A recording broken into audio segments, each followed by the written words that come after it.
Okay, I'm doing a little streaming test tonight. I changed some of my streaming settings, and gosh, it's only using 4% CPU, so it should be, the quality should be good. The question is whether the connection will be improved at all. And the answer is I have no idea. But it looks to me like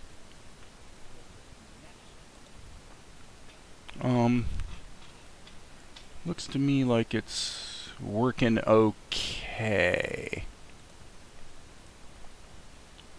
So anyway, yeah, I just changed some of the streaming settings. We'll see if it backfires. It'll probably backfire.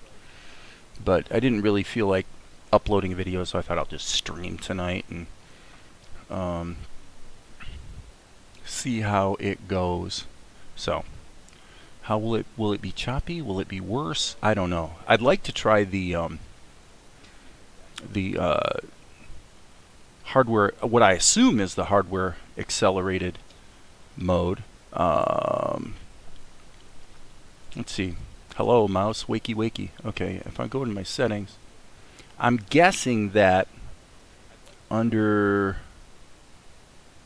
the output settings right here, if the encoder is changed to one that starts with NV something or other, which I assume is probably the NVIDIA GPU, you know, one would think that would perform better, but I don't want to do umpteen quadzillion tests, you know, here live on YouTube just to see what doesn't work. So anyway, I'm kind of playing it somewhat conservative.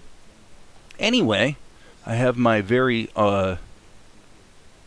dry, unadulterated. You can't even call it a martini, actually. It's just a sip of gin. That's all it is. It's gin, plain old gin. So, before I get going on anime,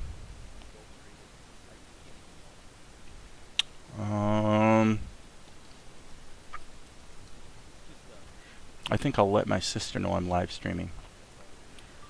Live streaming on YouTube,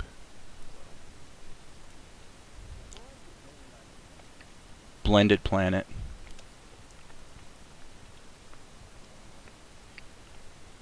Oh, come on, you silly thing. You know, the amazing thing, I wish this would reach so I could show you, but basically the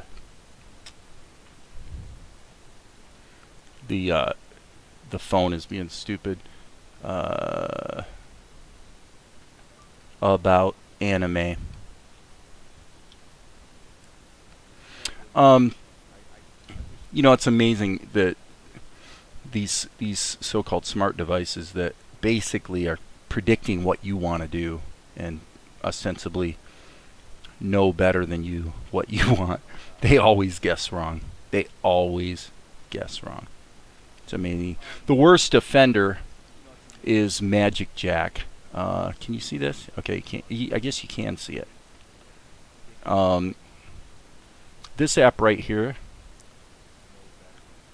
Magic app. Okay, so I love Magic Jack because, you know, for something like $25 a year, you've got a terrestrial phone line, which is pretty cool.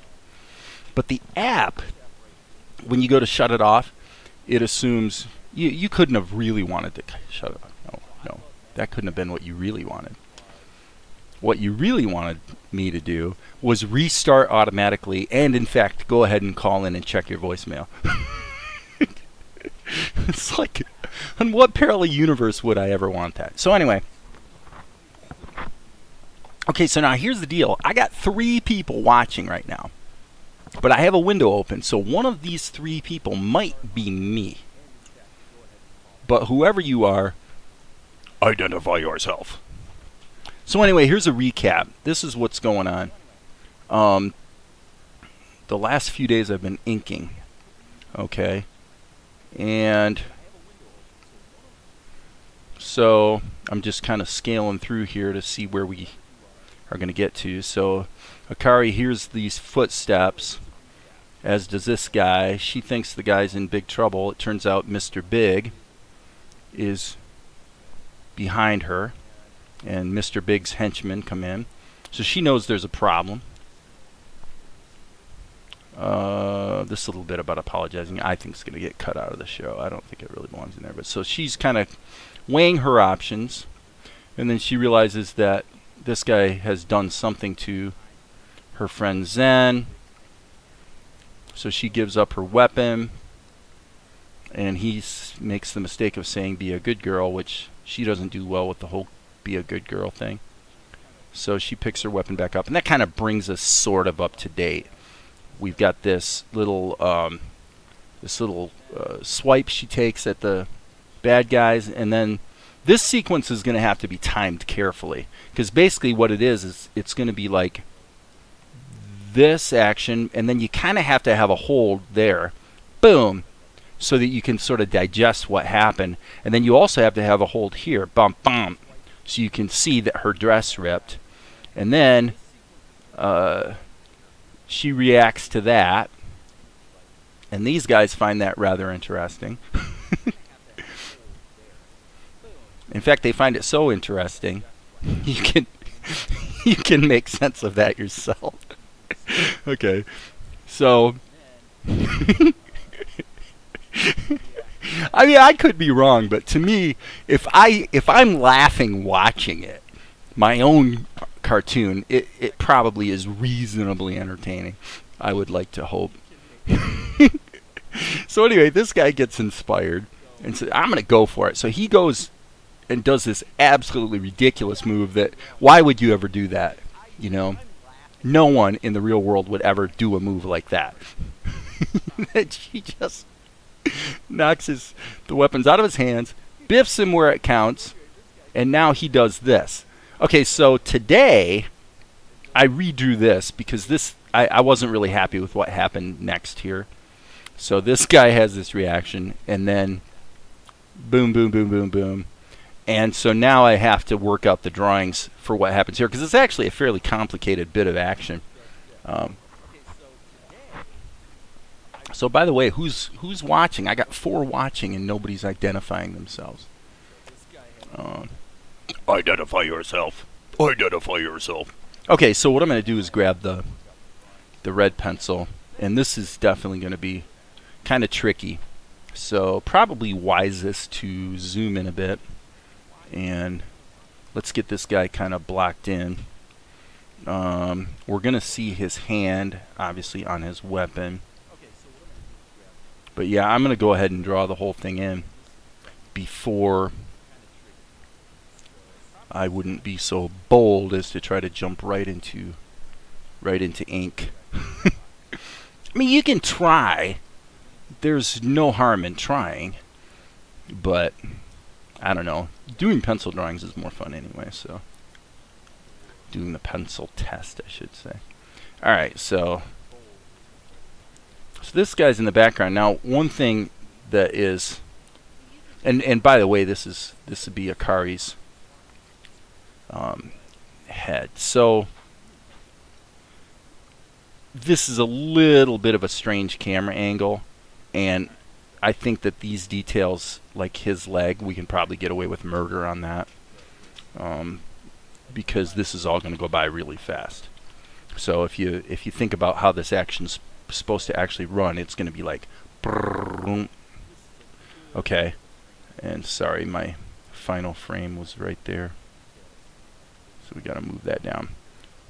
So boom, and so this is, it's complicated because he's falling backwards because he just got kicked in the jewels. This guy's coming forward to take a swipe at her.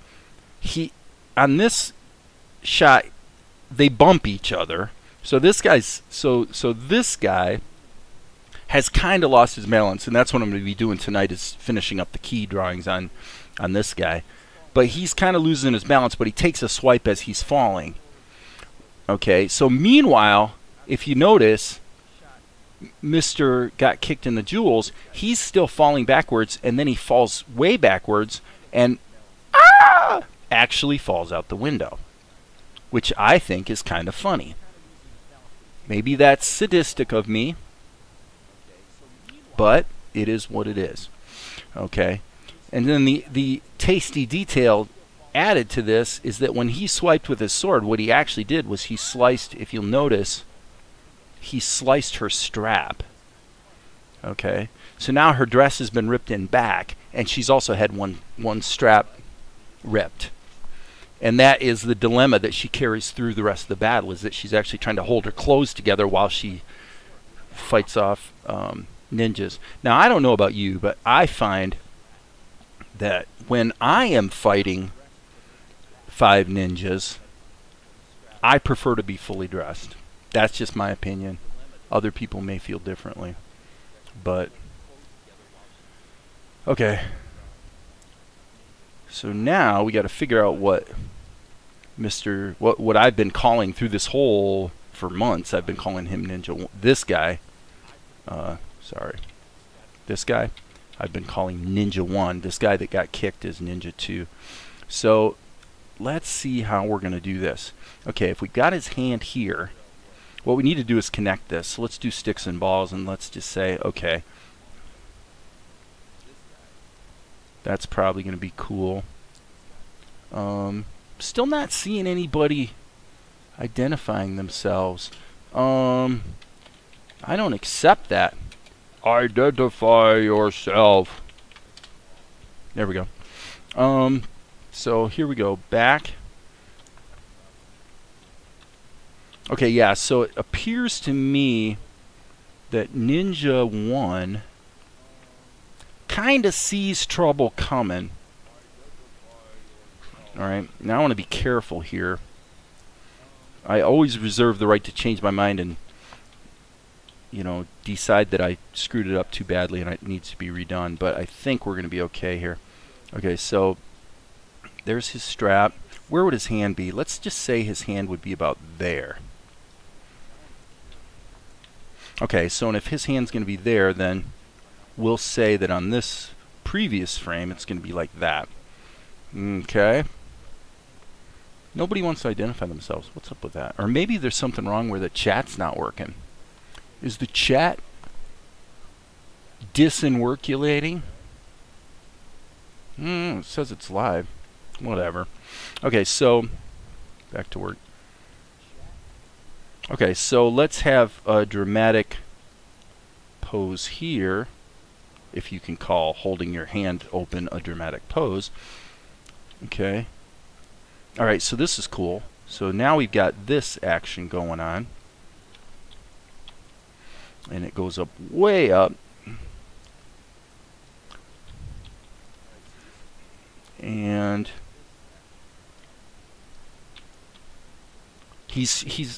I don't know if it's going to play, but the way I'm seeing this, he sees he's going to bump into the guy and is trying to miss him.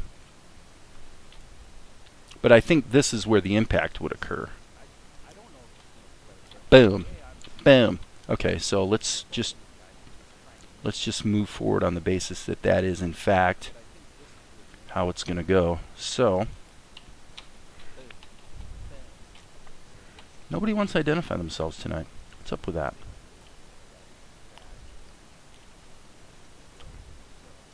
Okay.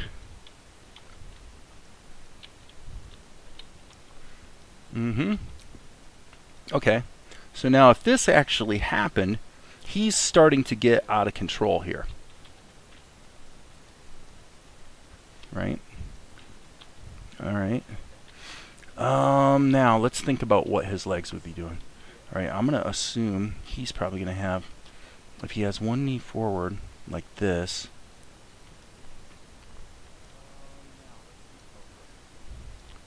I'm going to presume that the other could be sort of lost in shadow. That doesn't work. I got to reverse that. Bad, Dave, bad. Yeah, because actually what it needs to be is something more like this. Okay, and that way, on this frame, I think he could actually, we could really exaggerate the movement here by putting his foot like that. Boom. And I'm just going to keep running with the soles of his feet kind of thing to see if it takes me in a direction I'm happy with. Okay, well, if we anchor it there, that would bring his knee forward. Okay, so let's get his arm in there. You know, I always say work from the known to the unknown, and that's the way I find myself drawing is there are things that I know where they are and how they relate to the other parts, and there are things that I don't, and so then by putting in the things that I'm certain of tends to reveal the answer to where other things should go. Okay, so let's just bounce this back again. So boom, boom. That's working, man. That's working. Boom. Yeah. Okay. That's working. So this is going to be way up high. I wonder if Allie texted me back. She did. I can only identify myself if I have a channel myself. Okay, I'm going to say no prob. I didn't know that. Okay. Well, Allie, I know you're out there. And I love you too much. Oh, I do. That's my sister. I'm talking to my sister. I have the most wonderful sisters. Allie's like super smart. She's almost as smart as me. Oh, I probably pissed her off with that comment. Anyway. So this guy, let's see. Bop, bop, bop, bop, bop. Okay, I'm going to keep going forward here. And by the way, Allie, if you got other things going on and you can't stay long, don't feel bad or anything. Just, you know, I just wanted to let you know because I thought you might find the anime fun. You know, there's a lot of kind of fun things going on. Now I'm probably going to need another keyframe right in between these two, I would say. And obviously I have to draw Ninja number 1 better. But all in all, okay, let's just keep tightening this up. Okay, so we got Akari, the back of her ear there. Alright, so I'm going to try to ramp up the speed here a little bit. I've been finding Jock Vault, it looked great. Hey, thanks, Jock Vault. I appreciate that, man. I'm assuming you're a man. I guess Jock Vault could be a woman. I probably shouldn't presume. Okay, so now we're going to take this. Boom, boom. Okay, so she's starting to react like she sees him coming, you know. Okay. So yeah, what I was about to say is I've been finding it kind of fun to really try to ramp up the speed on my drawings. You know, you just don't want to take all day doing this stuff. You want to move quick. Okay. So this would be something like that. His knee, let's say his knee kind of bows out like this. I'm going to really kind of get stupid here with the squash and stretch, which I don't normally do, but again, this is going by so fast that you can kind of get away with murder. So, I mean, this is anatomically ridiculous. But there's a time for that, you know. Actually, I'm going to rethink that. Let me grab this guy, squish that up. Yeah, I've changed my mind. There are certain things that are egregious to my soul, and anatomy that's whacked to the point of absurdity sometimes doesn't quite work for me. So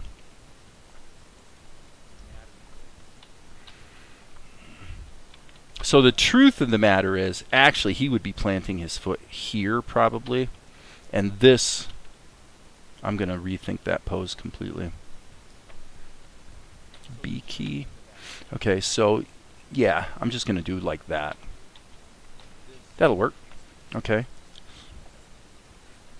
So now what I'm going to do is I'm actually going to cheat. Here's how I'm going to cheat. I'm going to say if Akari's reacting to him, I'm going to let her move into frame. And the reason I'm cheating is because I'm actually moving her towards him specifically so I don't have to draw as much of his anatomy. I don't have to concern myself with it. Isn't that terrible? Can you believe I'm cheating that much? Well, the thing is, you gotta know when to cheat.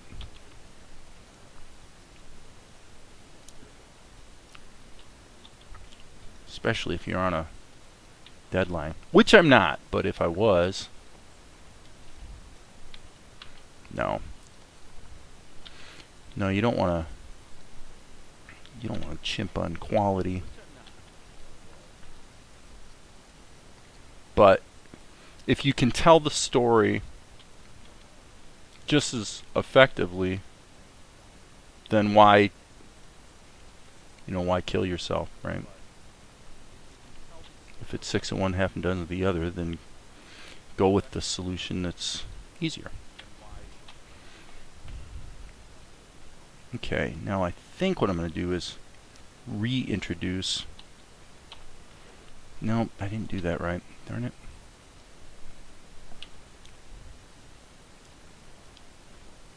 I'm trying to reintroduce his foot into the picture here. Nah, it doesn't work. It's not necessary. I'm going to leave it alone. Okay, let's zoom in a bit. B key. I better check my phone.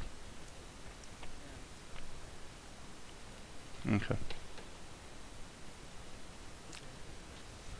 Alright,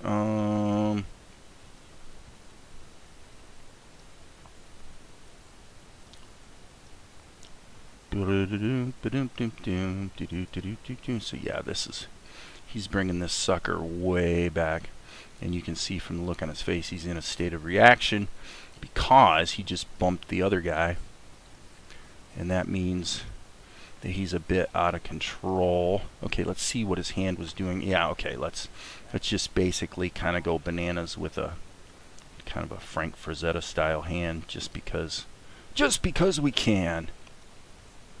Really spread the fingers out and say, ah! Okay, so now this is in the wrong position. There we go. That'll work. And we need those same wraps here. Okay.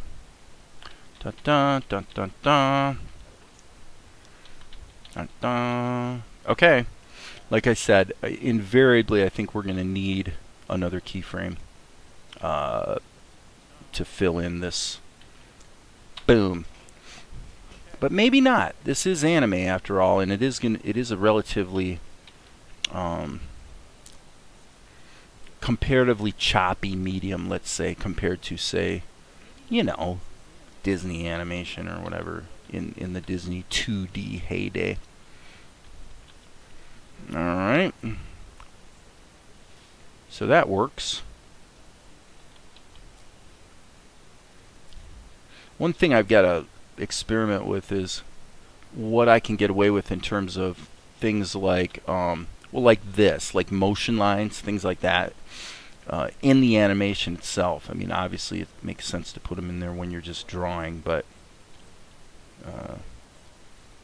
frankly, anime is more forgiving of that sort of thing than other animation mediums, I guess you might say. Okay, so things like when somebody's embarrassed, they get lines on their cheeks, or when they're confused, a little question mark appears in the air.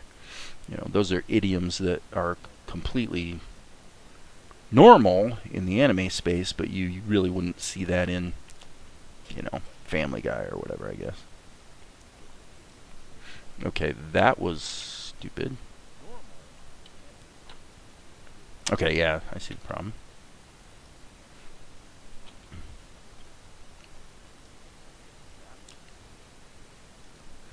And frankly, that needs to come down more. Like that. Okay. Oh boy, this is really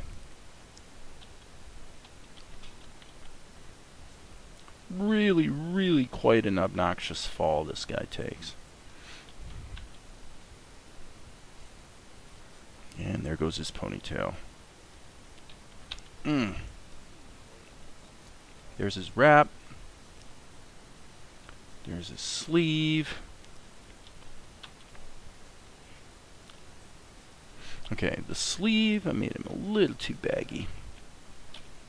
That would be inconsistent with what I've been doing in earlier sequences. Okay, I think what I want to do here is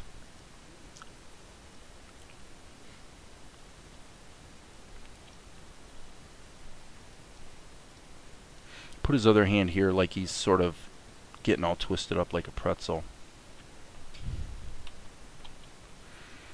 Because he is going to fall down. Okay. I think that's okay. Yeah, and he falls out of frame. He's actually right here. So his ponytail is still kind of doing its thing. And maybe the other hand will be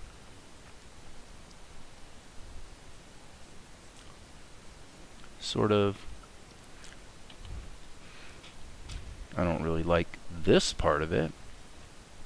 Do I like the positioning of it? I don't think so, actually. And maybe a little smaller.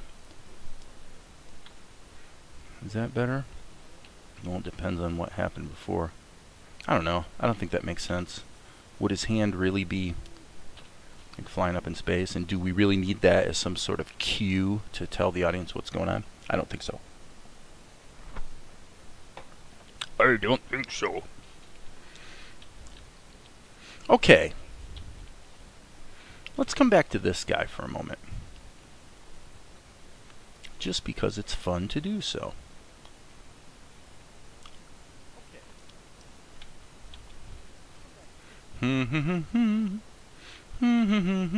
Now, of course, we could cut and paste. Could being the operative term. But nope, I want to draw.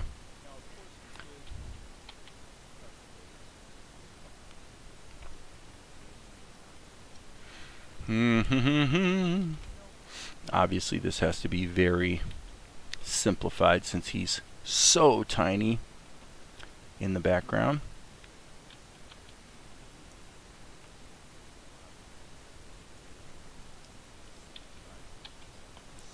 But I think that will probably suffice.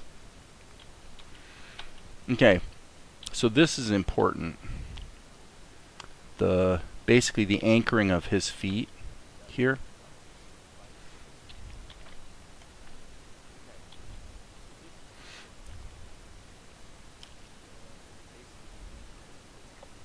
And unfortunately, this is a gag that may be lost on the audience because there's so much happening at the same time. But that's okay. Sometimes you put stuff in that you go, you know what, maybe, maybe they'll only catch this joke if they were to watch it twice, let's say. You know, that's okay. You can do that. That's fun. In fact, it's actually a lot of fun to go back and watch something a second or a third time and see things you didn't notice before. So this is going to be another homage to Frazetta. If you look at some of the, I can't remember what the title is, but it's probably like the Death Dealer paintings. He has a tendency to put in my my high school art teacher used to get on me for this, but always draw the hands, you know, in these crazy poses that, you know, kind of like that. And Ms. Lewin used to get really irritated with me for, it's like everybody doesn't have hands like this, Dave. Okay, this was back in 83, 82, 83. Well, the truth is, Carol Lewin was right. She was actually correct. And I have to admit that she was correct. Because I was trying so hard to imitate mainly Frank Frazetta and John Buscema at that point in time that it's, to a degree, it short-circuited me from just learning how to draw, you know. And that's not a good thing.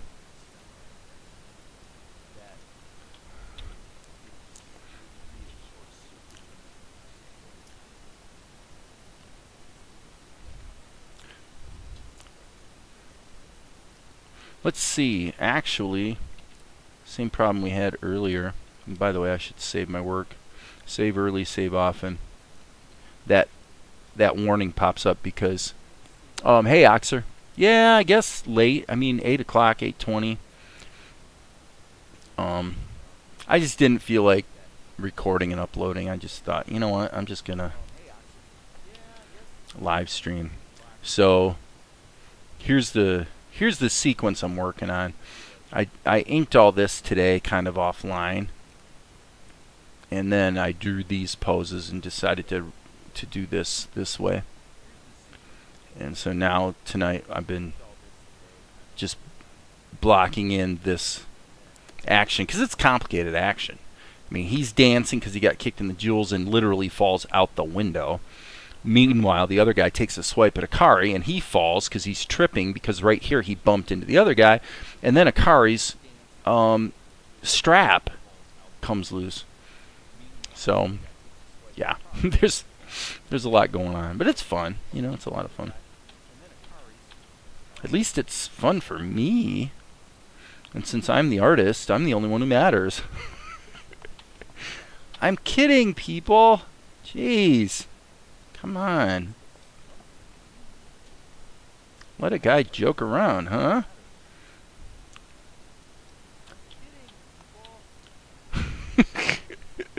This really isn't funny because anybody who was watching this channel, you know, a month ago, when you saw the earlier part of this scene, knows that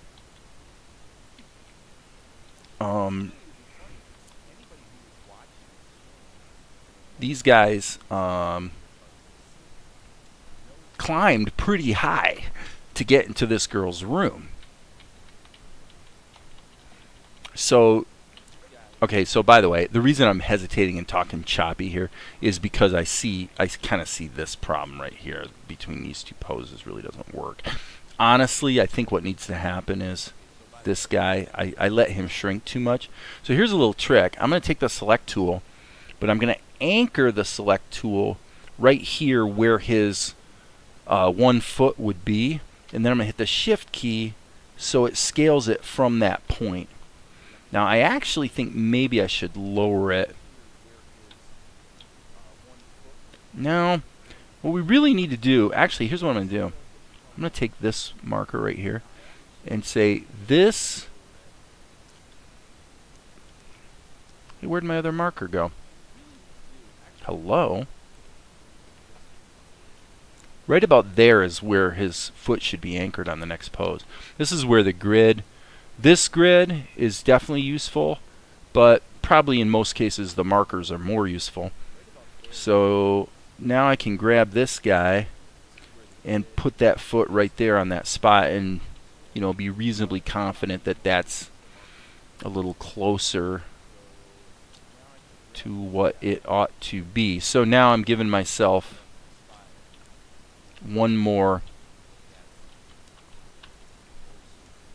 pose here that I think is not working because this is pretty foreshortened. So what I want to do is I want to basically capitalize on the fact that this foot is anchored right there, And let's use this frame to tie it together. And the only thing I would take objection to here is that this foot should probably come over here so that... Okay. So now where's the window? Okay, yeah. This is out of whack. I don't know how they got that out of whack, but there it is. Okay, so what I'm going to do is I'm going to go back here. I'm going to grab this marker and pull it right up here to where the window is. Yeah, see, there's your problem right there. So let's grab this and just move it down. And I mean, I guess we could probably tilt it a little bit as well, but that sort of breaks that line. So yeah, that's cool. This is something that comes later, by the way. Boom, boom, boom. I wouldn't want to be punched by her. I'll tell you that. She's a tough cookie. Okay. So it sucks for him. He's going out the window. Yeah, that works. Okay, so let's just say... What just happened? Oh, man. I want to...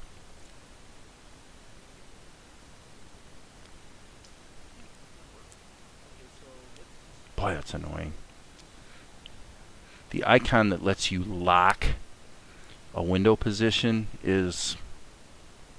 Unless I'm really missing something, it has disappeared. Okay, so basically the rest of the window would be roughly there. So I'm just gonna put in an indicator, indicator, indicator.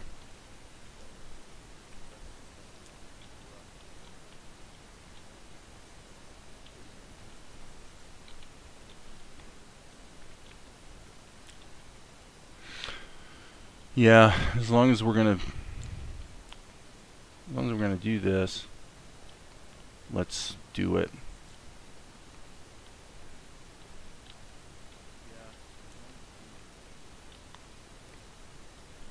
I could be cutting and pasting this, obviously, and probably should be. Now I want to be careful though, because actually I don't think I am going to do that. I'm going to stop about there because arguably there's a camera move here. I haven't really decided yet, but the way Akari moves in the shot, you know, is she moving forward or is that a camera move? I think she's moving forward, which would make what I was just doing make sense. But Lobina friendly. Very nice. Thank you. Thank you. Lobinha. That sounds like a female name, I'm guessing. Alright. Go there.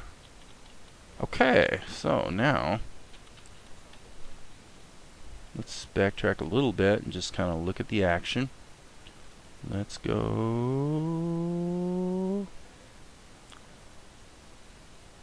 Boom.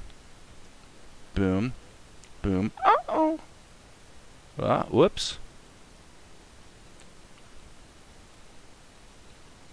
Poor Akari. Ah. Yikes. Okay. Ridiculous. This move is like the stupidest move in the history of the world. Why would he do that? Because he's a doofus. He's actually he's the most doofusy ninja in the group, and of course it costs him his life because he falls out the window. So Huru. I don't know what Huru means. I might be out of the... I might be uncool here. I don't know what Huru means. I'm gonna assume it's very, very nice though. It's like hoorah. No, it's probably not. Okay. No, this is kind of fun because I seem to be getting some people tuning in that haven't before, so that's cool. I always like to get new people. Okay, so now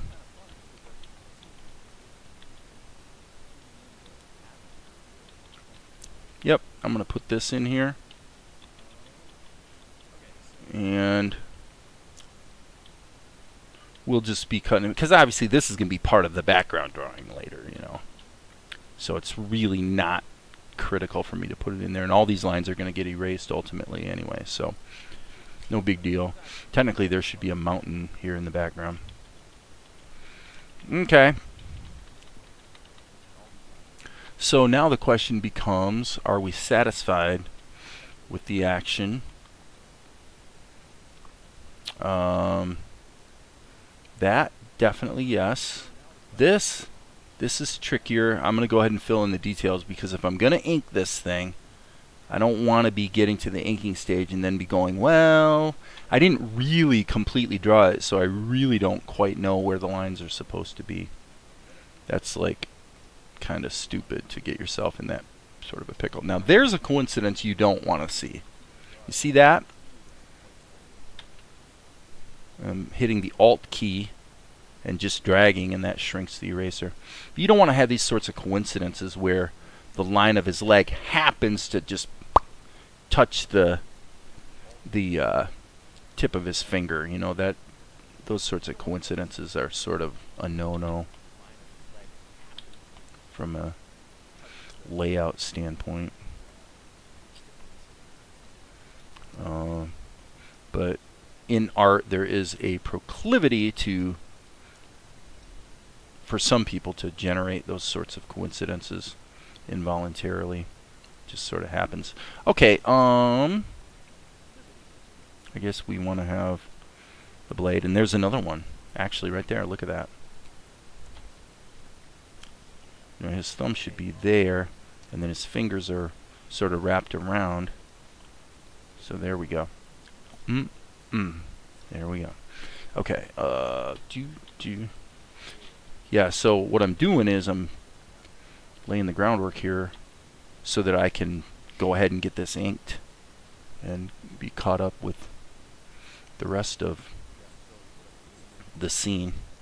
You know, that's got all the ink in there.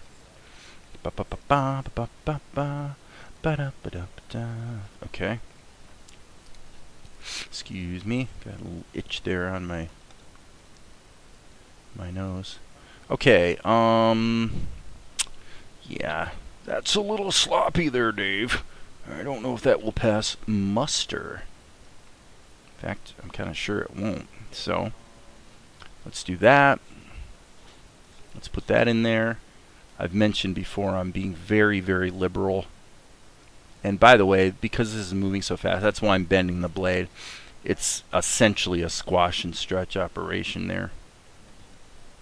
You know, and his hand, or his arm, I should say, is actually somewhat unrealistically stretched. And I'm sort of letting that go because this is all happening really fast. Like that.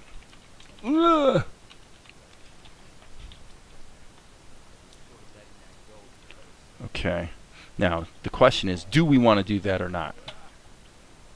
I think that I should call that decision into question right now. So here's what I'm going to do. I'm going to go like this, put an anchor at his shoulder, hit the shift key, and shrink it a bit. And guess what? I like it better. So there you go. That decision is made.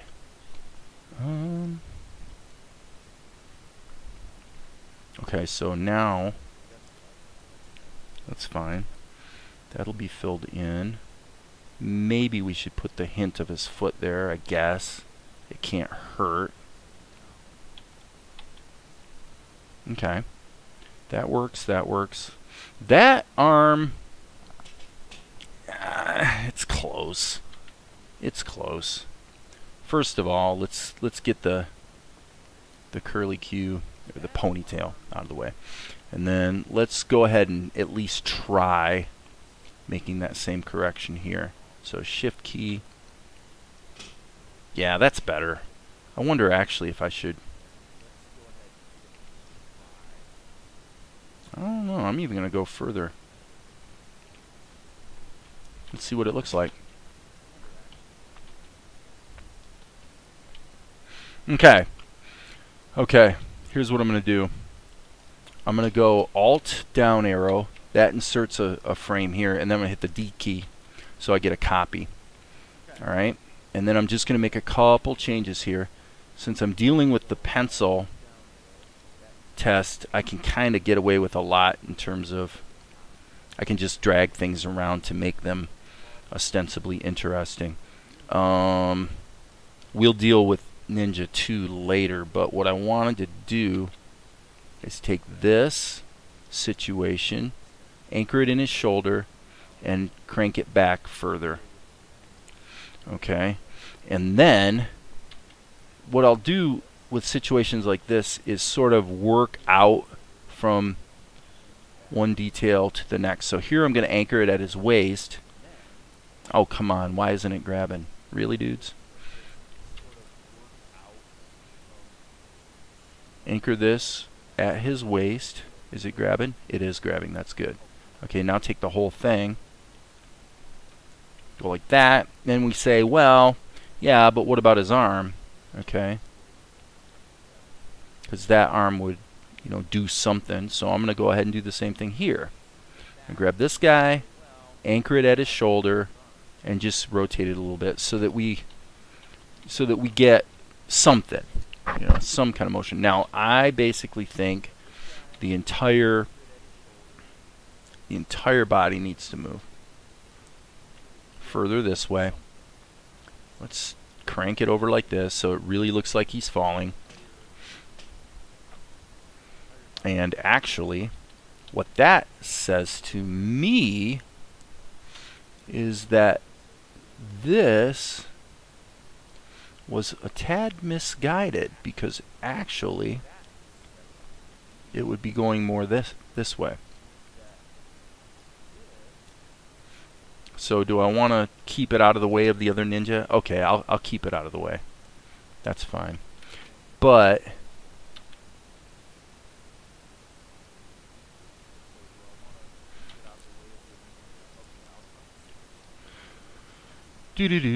so we're going to get record low temperatures here shortly, in the next 2 days. Not looking forward to that. My son is asking me a question. Yes, Kyle?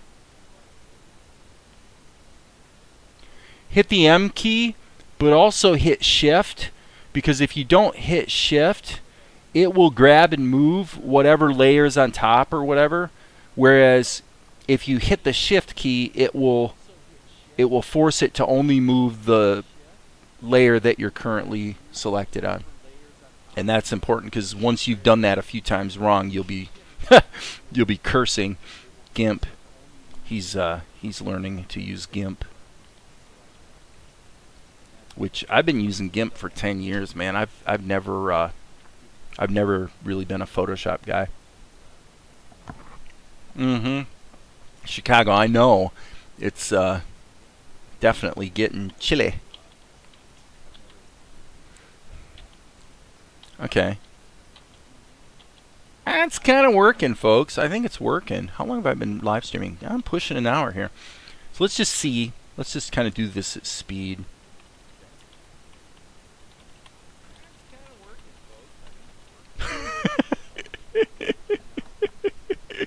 Okay, I have to stop before this punch here is not part of this. Happens later, because remember, there's 2 ninjas behind her still. She's dispatched one of them, and now she's dispatched ninja number 2, so there's a total of 3 left. And then, of course, this guy's going down to the ground, and I assume that in some way, shape, or form he's immobilized.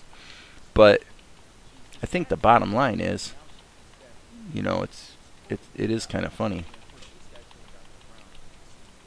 The problem is when you're playing this back, you have to stop at certain places. Like you want to go room, room, room.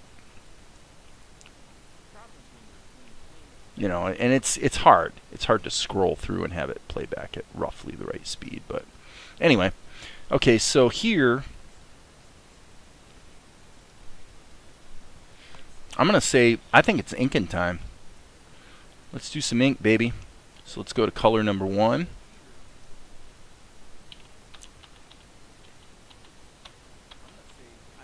Yep, right there. Time to rock and roll. Rocking and rolling on our ink. Yeah.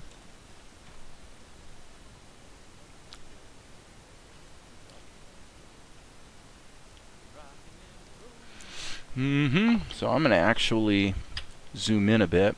I wonder what 1:1 would be. Yeah, I want to be a little closer than 1:1, frankly.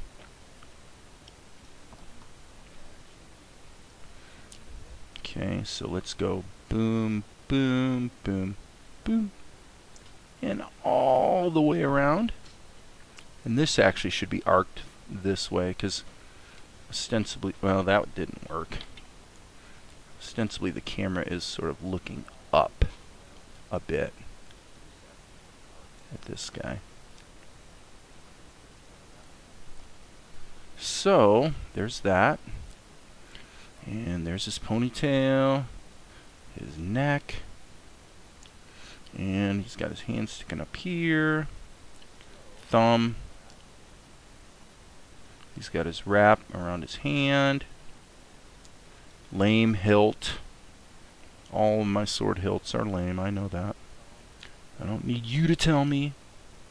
Alright, hitting the G key so I can use the arc tool here. Boom. Boom. And boom. Okay. Looks pretty good. And let's go like that. And there's just a slight indication of her barrette. Now, I do need to look at this. There's a little bit of a problem here. You know, the funny thing about this is, you know, I look at the level of detail and I think, 3 more days and Sculpt January is over and back to the comics animation after work. Cool, man. So I assume you mean 3D sculpting. Like, yeah. So anyway, what I was about to say is, you know, you look at how simplistic this is when it's inked. And it's kind of hard to take, actually. It's like, man, you know, it just seems like it's too simple, too cheeseball. But, and then you go back and you look at real world anime and you compare, and it's like, well, I mean, geez, when these characters are small on the screen, they just throw the detail out the window, man. And it's actually part of what makes it look cool.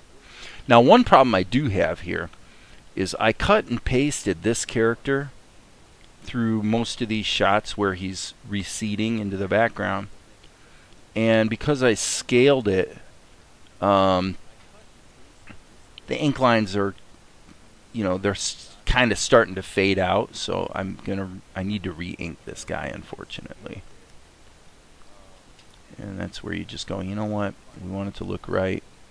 You gotta pay the fiddler, pay the piper. Whoever it is you have to pay, that's who you pay. Every January I stare, unless you're in Blender, I don't have ZBrush. You know, I've never used ZBrush either. I may have played around with a demo. You know, if I did, it was years and years and years ago. Seems like a pretty capable program, no doubt. But you know, whatever you want to do, I think you can probably do in Blender pretty well. I mean, the sculpting tools in Blender are definitely quite strong. I just don't find, at this point in my life or in history, I just don't find the 3D thing that interesting. I'll tell you a little secret, folks. I'll tell you the truth. It all ended for me in 2005 with King Kong. I'm not saying that was a great movie. There were things about it that were pretty good, but in terms of the technology, the 3D thing, and, you know, characters and, you know, all the stuff we saw with the Matrix, and obviously the bar has been raised a lot with CGI cartoons of the Pixar variety, which of course, you know, Disney and DreamWorks have all followed suit with. You know, they've gotten very, very good. But have you noticed that, and I can't really act it out for you here on the webcam, but have you noticed that the acting in these CGI, family films has become very predictable. Have you noticed that the way the characters behave is usually like, oh geez, I've seen that 5,000 times. Now, now I say that as a guy that's doing an anime, kind of probably doing some things that people have seen before. So I'm not saying it's the worst sin in the world, but I find myself when I'm watching it finding that most of it isn't, I don't find it all that innovative or fresh, a lot of it seems like, oh geez, I've sort of seen that character 100 times. And now that's really speaking more to the acting aspect of animation, not the technical wow factor of CGI. What ended for me around 2005 was the wow factor. I'm like, with King Kong, I'm like, where do you go from here? It's, it was pretty incredible. And so I kind of stand by that. I think that opinion has stayed with me, because when I go and see, an Avengers movie or something like that, I'm yawning. I'm literally yawning through the whole thing. I don't. It's just not that interesting to me. I feel like I'm seeing lots of effects and things that it's always trying to be bigger and bigger and bigger. But the other thing is, as an animator, I can't compete with that. Not even close. I can't begin to compete with the state of the art in the realm of CGI. And I have done it. I've played around with it. I think in recent times where I've landed is it's more fun to draw. It's more fun to do it a little bit the old school way, even though I'm doing it all digitally. Excuse me, the CGI thing, to me, it's just a tool. And in my own filmmaking, I have used it extensively. I mean, there's one movie I did that had, gosh, many scenes that were shot on green screen, and this one laboratory set was literally a virtual set. And this was back in, gosh, I'm going to say 2011 probably. And I used Blender for all of it. I did all the virtual laboratory shots with Blender, and it worked very well. But it's not fun, anymore. It was fun and interesting for a while, but it's just not anymore for me. I think when I look at what's being done with Eevee, in Blender 2.8 with the renderer and stuff, it's very impressive what can be done in real time now with the GPU and all that. I think that's super cool. But it's not something I want to do. It's cool to look at, but it's not my thing. So, okay, Oxer, I'm going to stop and read Oxer's comments. Same can be said for all animation. I think for me, getting something completed, the building upon will be a milestone. Yeah, definitely. 2D animation and 3D and all looks the same. I tend to pay more attention to the story than the application. Well, yeah, and two, I mean, we're paying homage to a lot of stuff with this project, because we're very much trying to adhere to conventions stylistically that are consistent with, any anime. And if you go out, I mean, I don't want to encourage, pirating or anything like that, but if you go to Kiss Anime and you see the 10 zillion anime properties that are available to watch, well, there's a zillion of them. I mean, there's so many. It's really amazing. And yeah, the world seems to have quite an appetite for more and more and more and more all the time too. So, which is great.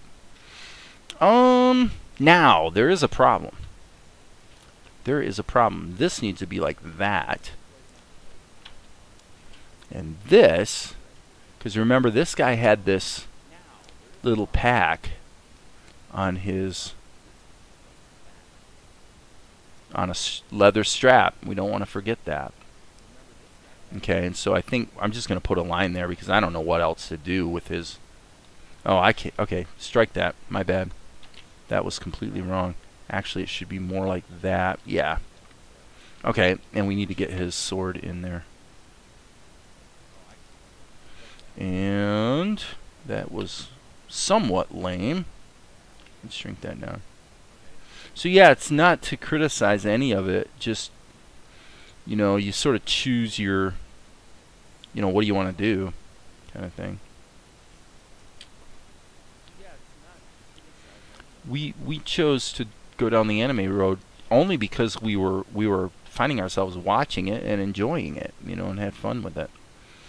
I know me and I don't know if technically you call this an anime, although I personally would, but my son and I used to watch the entire Avatar: The Last Airbender series together. We must have watched it together like, you know, 10 times or something. It was like a tradition where, let's watch Avatar again, you know, it started all over. In fact, we probably should do that again sometime soon. Oh, let's go see. He's got to have his little glovey things, right? Okay. Okay.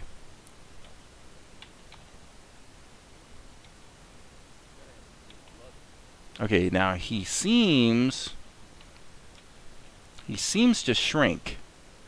So, unfortunately, I've got more work to do than I really wish I did, but unfortunately, this guy's got to be re-inked because the cutting and pasting turned around and bit me in the butt. Oh, that's okay. It's all just grunt work at the end of the day. Keto, what are you doing? My dog is wandering around looking for some way to get in trouble, probably. Silly girl. Okay, I'm gonna stop myself here and try to enforce a little bit of quality control, like so. So the basic problem is you have to sort of remember what you had. Now here I think I could stick to just the outline. I don't think I need to get all the interior lines. But yeah, I mean you can cut and paste and scale stuff to a large extent, but there is a point where it starts to break. Oxer says, good, you brought her in from the cold. Oh yeah, the dog, you mean? Yeah, I mean she goes out for a potty break, but yeah, she can't be out tonight. It's too cold. Oh. Yeah, she's a Shiba Inu, which is a Japanese, coincidentally has nothing to do with anime. It's a Japanese breed. They're very much like a fox, sort of. People always think she looks like a fox. And they're sort of the, what's the word? The primal breed. If she gets loose, she will go feral very quickly. She'll revert to almost a wild animal. Not in the sense of aggression and stuff, but in the sense that she'll be afraid of people. And it in fact did happen once years ago. She got away, and it was pure coincidence we got her back. Somehow somebody had gotten her and turned her into the animal shelter, and we were able to recover her, but she's never gotten loose since then.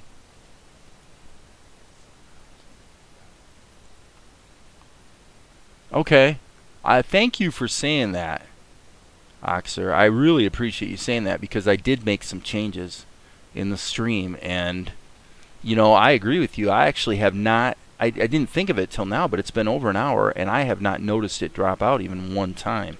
So that's incredible. So I'm definitely going to keep these settings. And as far as I can tell on the screen where I have it playing, it looks like, you know, it looks like it's got a pretty good visual quality to it. So, well, that's cool. That means I probably could live stream more often. One of the reasons I don't live stream more is just because of the problem of OBS, just like dropping its connection and stuff like that. It's quite an irritation, I will tell you. Quite an irritation indeed. Okay, that'll work. I probably should cover these lines. So yeah, this is probably boring to watch if you're tuned into my live stream. You're probably going, "Oh, Dave, this is boring." I'm guessing that the rough animation is more fun to watch, I would think. It's kind of more fun to do too.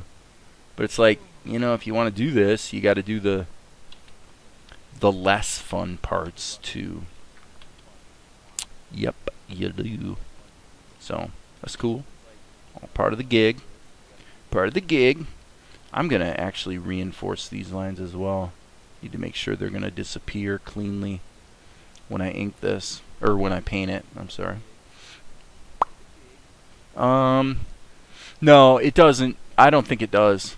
I don't think it has anything to do with the time of day, because this is the first time that I've gone in and changed the settings. I'll tell you what I did.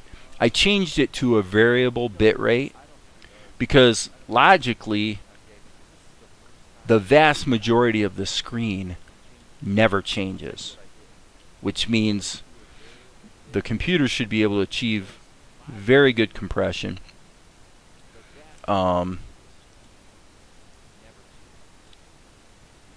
So I switched it to variable bit rate, and I also what else did I do? There was something else.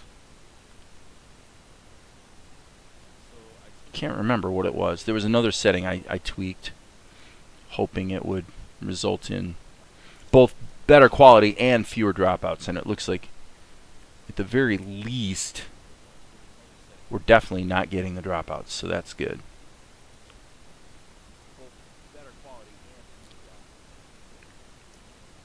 Okay. So we got to put this. Yep, so this is the... I don't want to say it's... Okay, that didn't work. I don't want to say it's boring, but it's the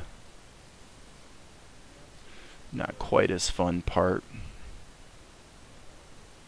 but quite critical.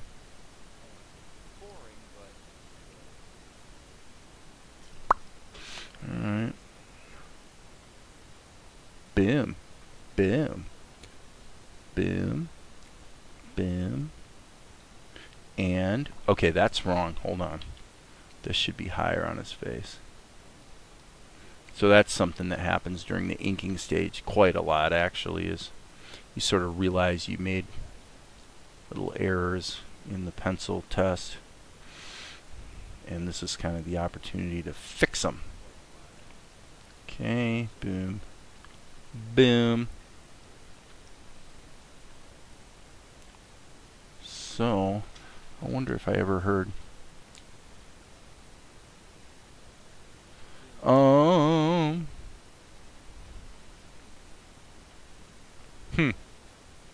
Yeah. Yeah, I don't know.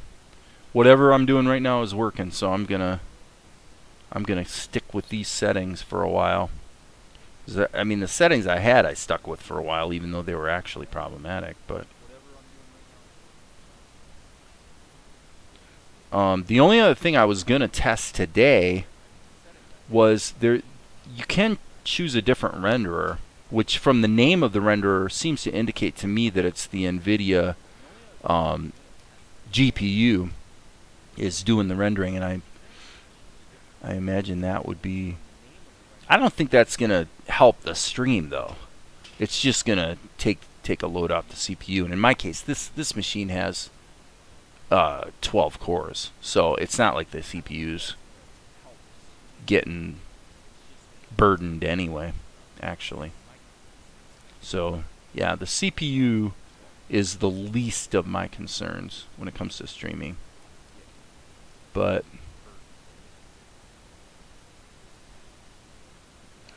actually, You know, having said that, that doesn't really make sense actually, if I think about it. Because if going to a variable bit rate helps, the only reason that should help, it shouldn't have anything to do with the actual streaming. That's just making it so the computer doesn't have to work as hard, because why compress? All these pixels on the screen that haven't changed compress very, very well. But again, that has nothing to do with the streaming performance. It's tricky. I mean, it's a pipeline. It's a pipeline where the signal goes, it gets streamed, or I'm sorry, it gets compressed, and then it gets streamed.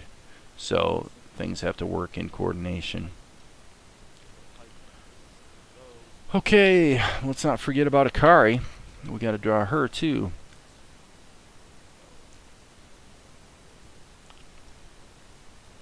And let's draw her lovely ear.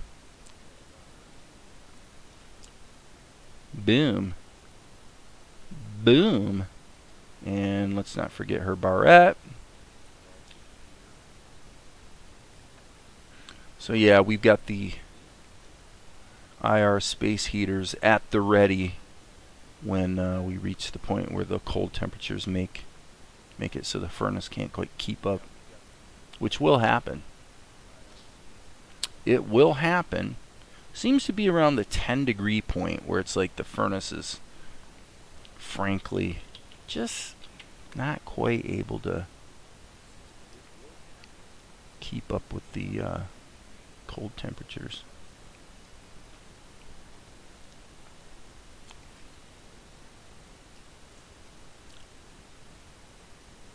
Okay, I don't know if that's like gonna work. Depends on what comes next. Yeah, actually that is okay. That's cool. Let's keep going with Akari. I'm gonna try to move a little faster now. Boom. Okay, get the barrette. No reason we gotta go pokey pokey pokey pants, right? Alright. Boom, boom, boom. Okay, so what we're gonna have to do here is switch to palette entry number 6 and just seal this off so that when we fill it, it's going to fill neatly. Back to palette entry 4. Boom. And there we go. Okay. Do we want to keep going with her?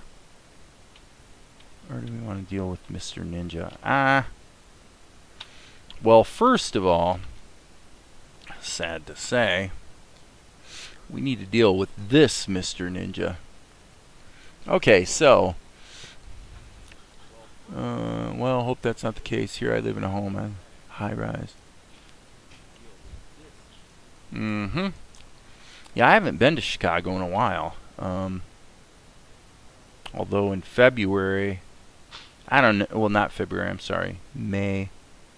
In May, I may be flying out to, well, I shouldn't say I may. I'm planning to fly out to Denver, but we might drive over to Chicago and go from there.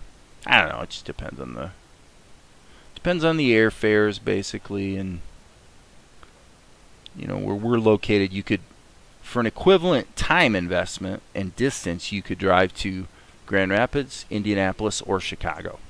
It's almost all about the same, and then you're gonna. It isn't so much the cost of the flights as the fact that if you go out of one of those cities, you don't have a connection. You know, you can it's just a non-stop flight, which is nice. But several of my lovely sisters that I mentioned earlier live in the Denver area, so go out and visit them. Let's see here, number 4. Okay, that one's okay. This guy, let's keep the exaggerated character of this. I wish there was a way to keep the palette without copy and pasting it for every frame, like a global palette. For every frame? I don't get it. The palette is level specific, but from what I've seen, if you use the same palette on another level, it does seem to keep a reference to it. In other words, if you change the palette, it propagates across the levels. I have not looked at that whole question exhaustively, though, so don't necessarily quote me on it. But what'd you say, Kyle? Well, if you save it as an XCF, that's the native format, so you're going to keep all your layers and all that stuff. Yeah, you want to do that. And if you're going to go to like a JPEG or a PNG or something, you want to use export, not save.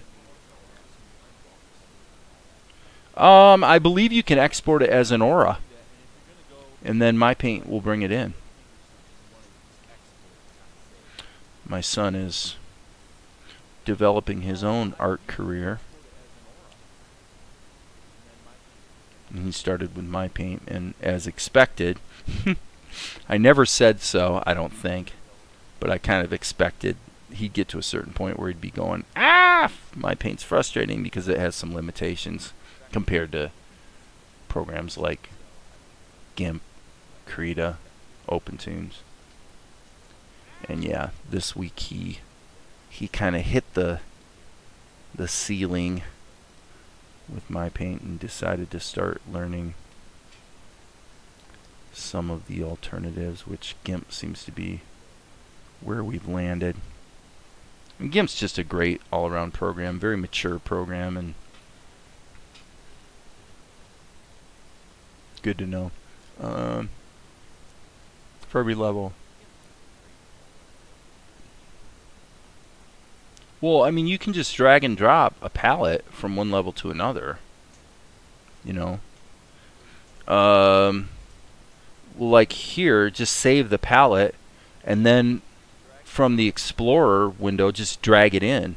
You know, if I come over to this level and I drag it in here, it'll just open up a new tab, and then I'll have that palette available. So I'm not getting what the challenge is there.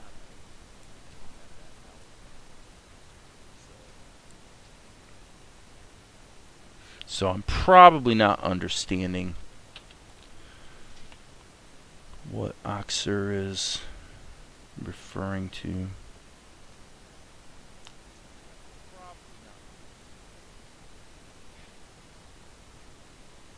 Yeah, I haven't like the global palette in OpenTunes, I haven't really messed with. I haven't gone very deep with the palettes. But the one thing I do keep in mind is that everything I learn in OpenTunes, the deeper I dig, the more I realize that the developers of this application really were trying to address the needs of real-world animators that were trying to get work done. And so sometimes you have to sort of go deep to sort of figure out the mentality behind the way it works, but it usually turns out to be pretty sensible. That's true with Blender too. Blender's that way.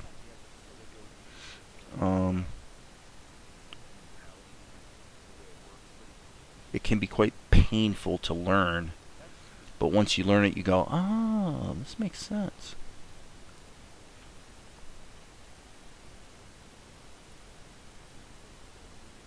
It's a lot better since a recent update. Yeah, 2. And that's what I told Kyle. I said, learn 2.10.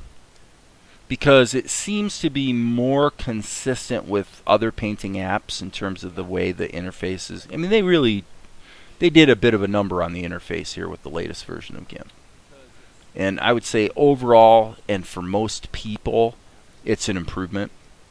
I I did have a couple of scripts that I'd written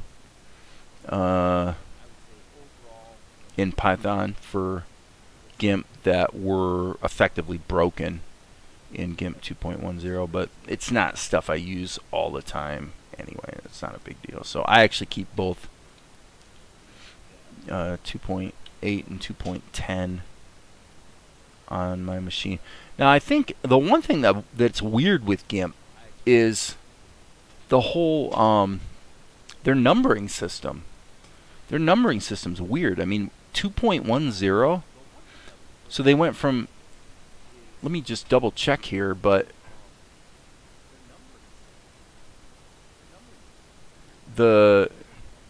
yeah, 2.8. So they went from 2.8, and I get it, because in decimal it does make sense that 10 is a bigger number than 8.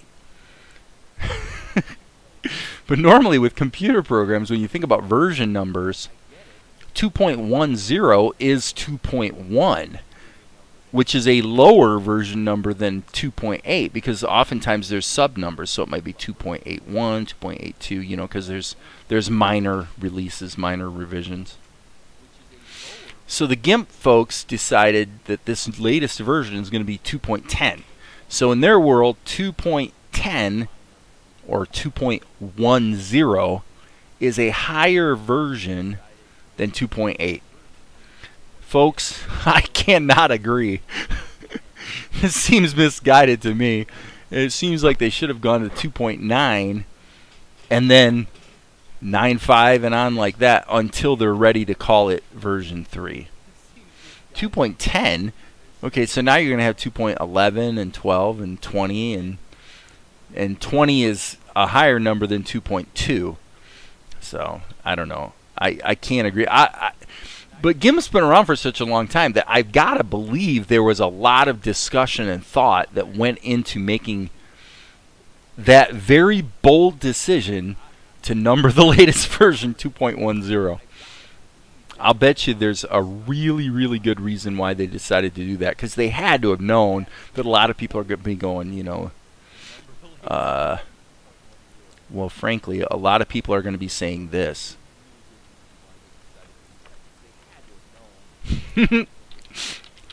Right? Because in most people's world, 2.1, even if there's a 0 behind the 1, is not a higher number than 2.8. Yeah, I would expect that for the time it's been around, it should be GIMP X, which would have seemed cooler. Whatever, you know, I mean, it wouldn't be, especially as different. Okay, if you look at this, okay, now I'm going to run, I hope they can run at the same time. We'll see what's going on here. Yeah, I think GIMP's going to object to 2 instances of GIMP running. So I'm going to kill that. 2.10 is what I'm saying is I see no issue with calling this version 3, because now,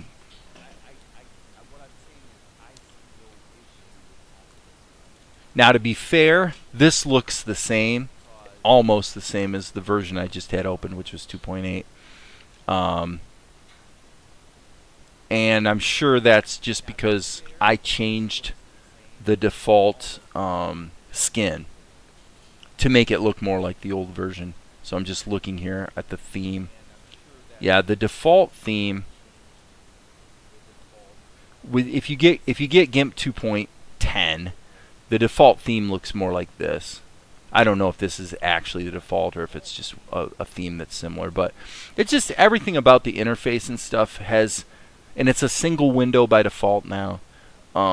Everything about it is just more in keeping with what you would expect if you've used any other application besides the GIMP. So I would have to say that all in all, that was a good decision on the part of the developers. I think they sort of decided to get with the program and accept the fact that there are certain, you know, whatever, interface conventions or whatever that people have gotten used to. And instead of trying to fight it and, you know, we're just going to do it our way, they've finally decided to say, okay, let's kind of do things in the standardized way. So, all in all, kudos. GIMP 2.10, despite the weird versioning number, is quite a good app. I find it to be quite stable. You know, it doesn't crash a lot or anything like that. So, that's a cool thing. Okay, we'll see how this fills. I have a feeling this is going to actually be a nightmare when it comes time to paint it. But, you know, we'll just see. I tend to use the dark theme because it helps with reading as well. Yeah, exactly. I think most people do. I mean, if you look at Krita or even Blender or whatever, everybody's... And this, you know, this version of OpenToon's the way I'm using the dark theme. Artist types seem to have gravitated toward themes that are darker because I guess it is just easier on the eyes or whatever.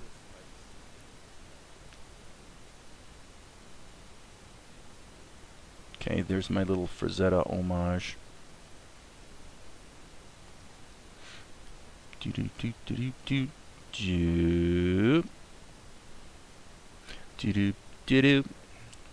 And as I said earlier, I'm hiding, literally hiding his leg behind Akari just so I don't have to draw it. Now, if I really wanted to, I'll ask you folks to take it on faith that I could draw his leg. I can draw legs. But my attitude was, it doesn't harm the storytelling visually, so why am I going to give myself the burden of drawing his leg if I don't have to? So, sometimes I can be a little bit of a lazy coot. Yes, I can. Holy smokes! Almost almost an hour and a half I've been streaming tonight. That's cool. It's been fun and it's been productive too. So that's always nice. Alright, so now I have to use my red to tighten up these borders. So they're gonna fill cleanly. Oops. Okay, so I think technically we might want something like that there. Yeah, that's cool. Let's just go ahead and zoom in and get this figured out. Boom. Boom. Boom. Boom. Obviously, this is going to be pretty small on the screen.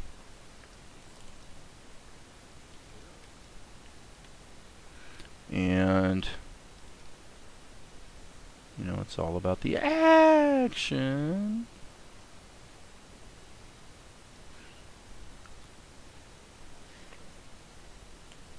Shoulder time. Strap time. Strappy rappy. These guys, I don't know why I gave these guys these wraps. They're ninja. It seemed like the thing to do at the time. Once I committed to it, it's like, okay, now I have to draw these wraps every single time, man. Not complaining. Not complaining. Okay, actually, maybe I guess I am. Complaining a little bit. Just a little. It's okay to complain a little. Okay, so we're going to have some fingers. We're going to have the typical sword hilt, which in my case always is lame.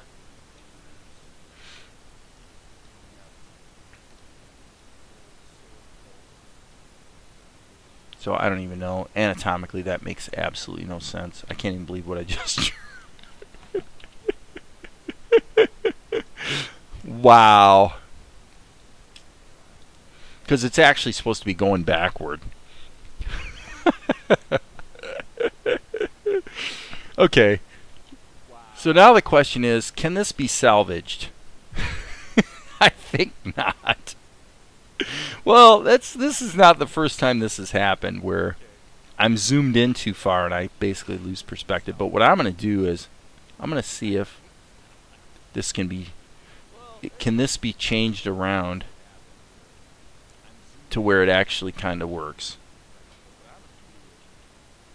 Yeah, it can, only for the simple, well, yeah, that's stupid. I'm going to have to fix that one. I can't believe I did that. That's just stupid. Okay. First of all, we're looking at this from the side. So I can still have my lame sword hilt. I just need to not make it look like it's coming toward the audience. Okay, somebody just texted me. Who is texting me at this hour? Let me see.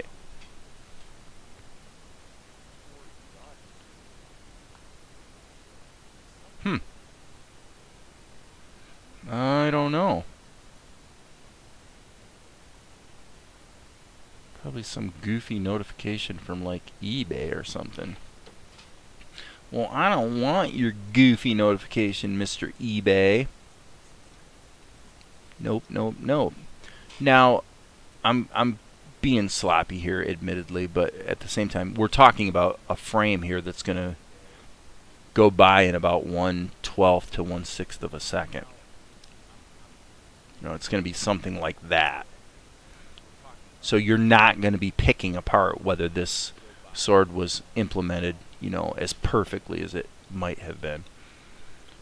Boink, boink, boink. But anyway, I think with that, it's been an hour and a half, so I think I'm going to go ahead and call it a night because I'm sort of getting...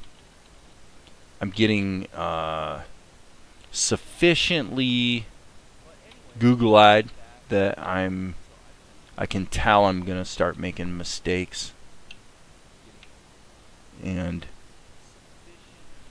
satisficing with work that's less than it probably should be in terms of quality. So, with that, let us review. What did we accomplish? Well, mainly drew that and inked about half of it. So we're quickly getting to the point. And by the way, Oxer, Oxer, are you still there? Because I wanted to tell you something. Maybe you'll watch it later if you're gone. We had a discussion a couple nights ago about the timing, and I had a video earlier today where I showed how you can actually expand these frames out and do the timing like almost in real time. You can use OpenTunes to pull these cells apart so it actually plays at the correct speed and all the rest. I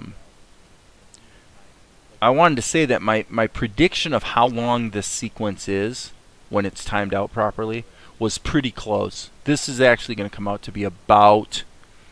This whole sequence will come out to be about 4 minutes. 3.5 to 4 minutes, which is pretty close to what I was thinking it would be. But when I actually timed it out, I'll show you. Let's save all. Well,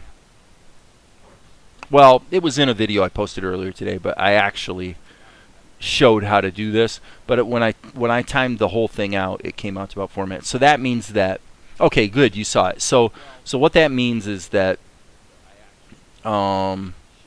with the introduction and then the next scene that has not been timed out but it's been inked and painted, and then with this, once we have the sequence that wraps this scene up that has kind of a surprise ending that I'm not going to share tonight, we're going to be in that 6 minute range. Maybe 7 actually, but the whole thing's going to come out about there. So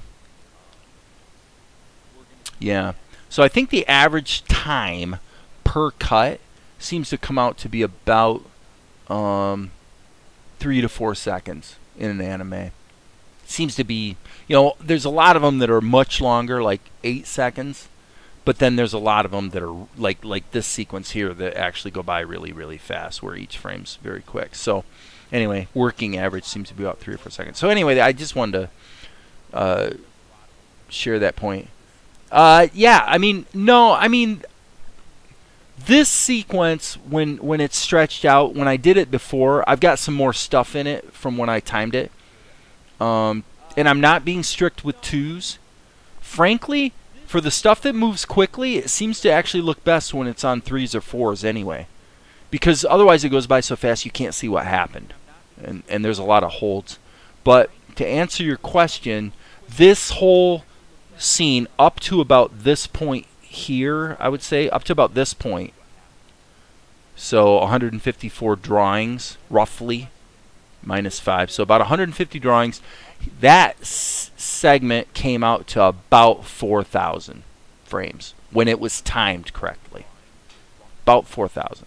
So, I think that's correct. The battle timed. This is actually it. But I had done it twice, so this doesn't actually play the whole thing. So I just hit the L key, and on and on it goes. That's about the right amount of time. Yada yada yada. So this, I didn't go as far when I redid it. Yeah, so I only got to about 500, so that doesn't show it. But it seems to me, if I remember correctly, it came out to about 4,000 frames. So yeah, roughly. And what is that? I'm just gonna, if you have 4,000 frames divided by 150, yeah, I mean, that's only about a second a piece. I don't know. Maybe I'm remembering wrong. Don't quote me on that one. But so anyway, with that, again, whoever's watching, thanks for hanging out. And I'm going to sign off in 3, 2, 1.